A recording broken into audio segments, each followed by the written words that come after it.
the title of the video kind of gives it away, but Soul Calibur 6 is happening. We've waited 5 years? 6 years? Because I think Soul Calibur 5 came out in 2012, right? So the game comes out in 2018. That's the release date for now, like the placeholder. Now, like the trailer kind of speaks for itself. I say that about everything. Like my reaction videos are kind of shit, but like no, but like the point is, or like the first point that I want to get into is that I think this game takes place in the past. At least that's I would like to believe, because you look at this Asian samurai. No, you look. It's Mitsurugi. It has to be fucking Mitsurugi, because you look at his outfit, right? It not just like facial hair aside, you know, this guy looks young, but then his armor, like color palette as well, it matches a lot of Mitsurugi's gear from the first Soul Calibur game. Not Soul Edge, the one after Soul Calibur 1. Soul Calibur 1. You like just compare it side by side, and it's like there's a lot of similarities. I'm hoping it's I'm really hoping this game takes place in the past, like a prequel sequel kind of thing, rather than just a continuation of the newer generation characters, right? Because like if it goes back into the past, we have younger characters, and we can bring back iconic characters that were absent in number 5. Taki, for example, right? She got replaced by her student Natsu. I don't think like the age thing was a really big problem, but you know, you wanted like, you know, like a young ninja, newer generation Natsu, right? They also had like Pyrrha and Patroclus, what was his name? I didn't like him at all, right? But my memory and my memory of the story in Soul Calibur, for the Soul Calibur franchise, is a little bit fuzzy. Like I'm not gonna go into it. Like I gotta go in like wiki and just read like articles after characters history and things like that. But there's so much lore to explore, even though they already explained a lot of the events in the first few games, like Soul Edge, Soul Calibur 1 and 2. Right, I got started in 2, so like 3, 4, 5, you know, that's kind of standard how they explain it. But then a lot of the character paths too, right? Wouldn't it be cool to explore it with today's day and age of graphics, the technicality, performances, and also just in a cinematic experience, right? Because you look at Soul Edge. You look at Soul Edge for like the shit, I can't remember what system it was, because I think this first Soul Calibur game was Dreamcast. I don't think Soul Edge was on Dreamcast. It was like earlier than that. It was like ancient, right? It's like, it's such a game like I would want to play right now.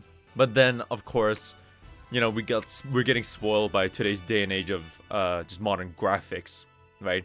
But younger characters, younger iconic just history and that setting, but with fancy graphics. I mean, its graphics aren't everything, man, but like, just, I think it'd be cool to explore the history of the characters and develop them more for the younger audience that just got into Soul Calibur without growing up into it or having to force them to read articles online or just like the archives of game or something, things like that, right? Because I'd rather not have another like fucking Shippuden, basically like a 15-20 year time skip where Mitsurugi, because he's like 40 something, I think he's like 48, 49. No, I think he's like 45.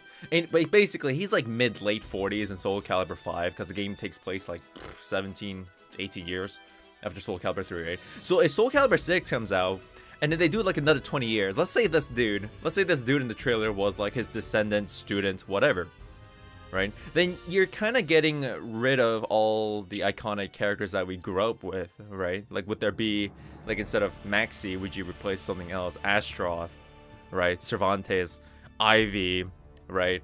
Raphael, or like just other characters that I'm not naming right now because there's too many characters. Like, hey, you didn't name my favorite character, I'm gonna dislike your video. And it's like, no, man, it's like there's too many characters to name. But when you go into the past, you can bring them all back. Taki is like the first example that I can think of, right?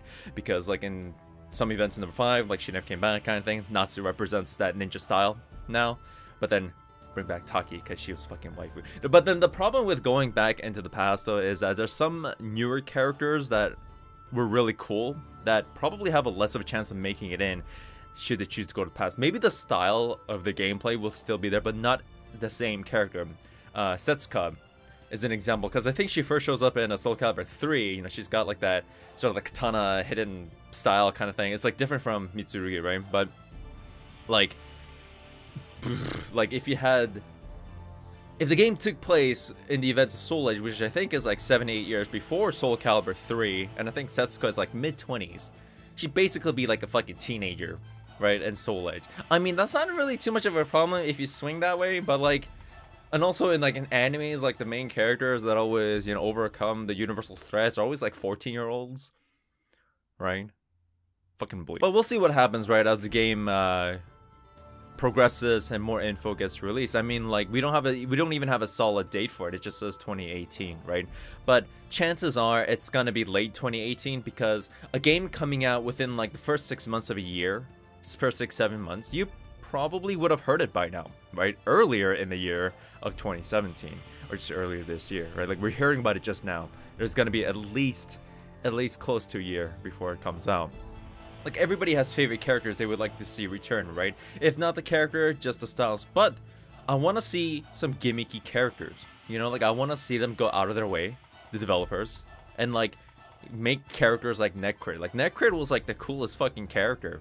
Because he's like the fucking Green Lantern of Soul Calibur. He just constructs his weapons, just pure energy and shit, right? He was like this alien fucking dude with like that core. He can like make fire pillars and all that stuff. And his sound effect, the sound effects for his attacks were like the coolest fucking thing. I'm not even gonna bother trying to make the sound with my mouth. It's just like, I don't even want to do it, right?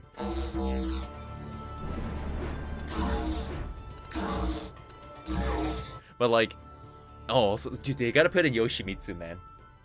You gotta put in Yoshimitsu. Yeah. But also, the game is coming out for Xbox, PS4, and PC, not Nintendo. So I'm thinking, like, does that eliminate the chance of platform exclusive characters like they did with Soul Calibur 2? Because you had Spawn. You had Spawn for Xbox, you had Link for Nintendo, and you had Heihachi from Tekken for PS2. But with Soul Calibur 6, I mean, like, it's kind of... It's not a thing I'm really liking because it's like, oh, I really wanted to play Spawn. It's like, fuck, I only have a PS2. It's like, oh, I really want to play Link. It's like, oh, I don't have the GameCube. And it's like, I only have Heihachi, the guy that fights with his fist when everybody else has like this cool ass weapon, like, you know, like these nunchucks and swords and spears. Heihachi was pretty cool. Charade was another one, you know, like the super gimmicky. I say gimmicky, but like, you know, he was like the type of character. He was like unknown from Tekken, where every round, I think it was every round, like you play as a different character style, not like as a random select where you're into that match as that one character, but like every single round you're a new character. Just cool random shit like that, you know, like interesting designs, characters that don't really have too much of an impact, or they don't have like the new characters that they add in, they don't have to have too much of an impact on the story, but just like there's so much potential for each game to just go out of their comfort zone. I was just thinking about this too the other day because Noctis is a guest character for Tekken 7, right?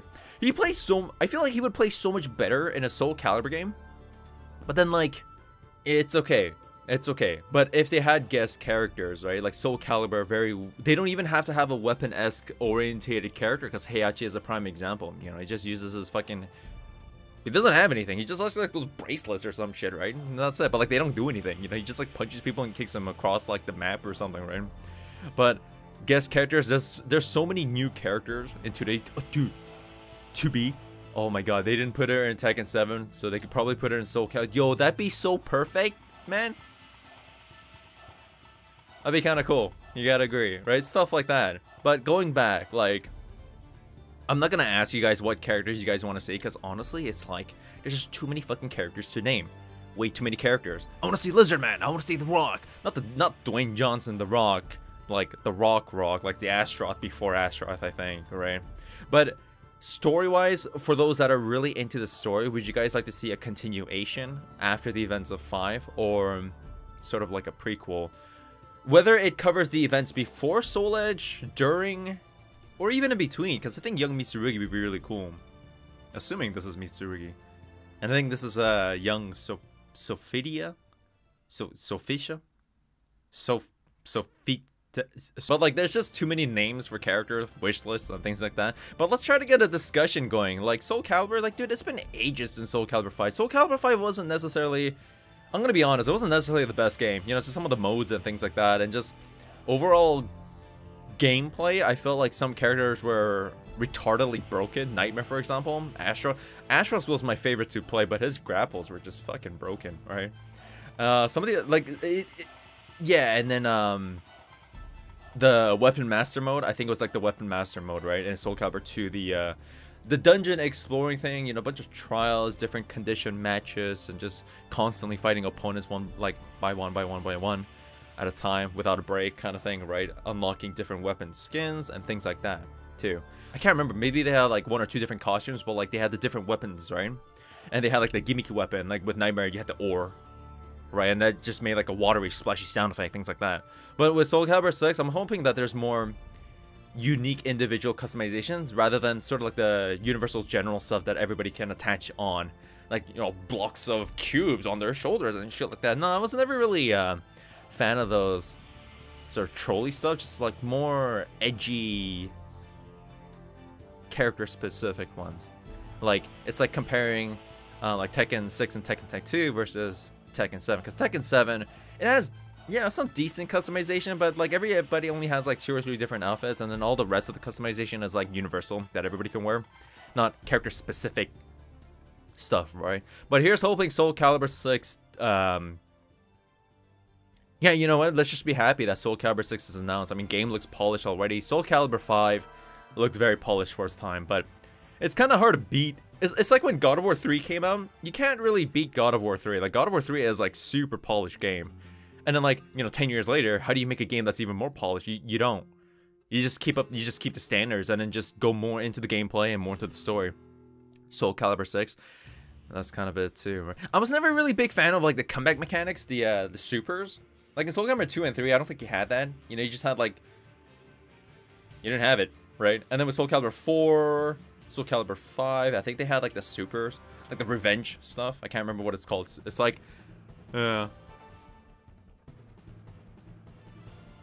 but yeah, Soul Calibur 6, let's just absorb the hype, absorb the energy. I'm gonna go play the shit out of Soul Calibur 2 now. If my PS2 still works, because I think it's broken, but we'll figure it out how to make it work. And yeah, thank you for watching this video, guys. I hope you guys enjoyed it. But seriously, the biggest question is, would you like to see the game take place in the past or a continuation after 5? And if it is a continuation, do you want another time skip like Naruto Shippuden, or just like 1 or 2 years right after? Because I don't even know what happened at the end of 5. Like, I wasn't paying attention to the story. I think I remember what happened in 4, but I wasn't paying attention to 5. It was just not that good of a game. But I shouldn't say that, right? I shouldn't say that.